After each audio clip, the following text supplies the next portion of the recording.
Captaincy எப்படி இருந்தது? அன்ஷிதா மேல இருக்கிற பாசத்துல மத்தவங்க எல்லாருமே கத்துன மாதிரி ஆயிடுச்சு. அன்ஷிதாக்கு மட்டும் நீங்க சப்போர்ட் பண்றீங்கன்னு மென்ஷன் பண்ணும்போது திரும்பி ஜாக்லின் அப்படின்னு கத்திட்டு அசின் அமைதியா அசின். ஹாய் ஹலோ எல்லாருக்கும் வணக்கம் and welcome back to our channel. So Bigg Boss வீட்டுக்குள்ளே பார்த்தீங்கன்னா இன்னைக்கு முதல் ப்ரோமோ நம்ம விஷாலுடைய கேப்டன்சியை பற்றி தான் பேசப்பட்டிருக்கு. விஷாலோட கேப்டன்சி உங்களுக்கே ரொம்ப நல்லா தெரியும், ஒரு பார்ஷியாலிட்டியான கேப்டன்சியாக தான் இருந்துச்சு. அதே தான் சௌந்தர்யா மற்றும் பவித்ரா, அதுக்கப்புறமா நம்ம ஜாக்லின், இந்த 3 பேருமே இருந்து சொல்லிக்கிட்டு இருக்காங்க.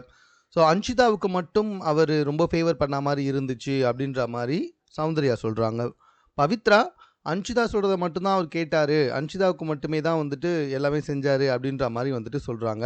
ஜாக்லின் என்ன சொன்னாங்கன்னா, மற்றவங்க கிட்டலாம் கத்துறாரு, பட் ஆனால் அன்ஷு கிட்ட மட்டும் ஐஷு அமைதியாக அன்ஷு அப்படின்ற மாதிரி சொல்கிறாரு. இதே மாதிரி தான் இருந்துச்சு அப்படின்ற மாதிரி இந்த 3 பேருமே சொல்கிறாங்க. ஆப்வியஸாக அதுதான், அந்த டாஸ்கில் பயங்கரமாக சண்டை போட்டு எல்லாருமே கத்திக்கிட்டு இருக்கும்பொழுது கூட எல்லாருமே கத்துறாரு.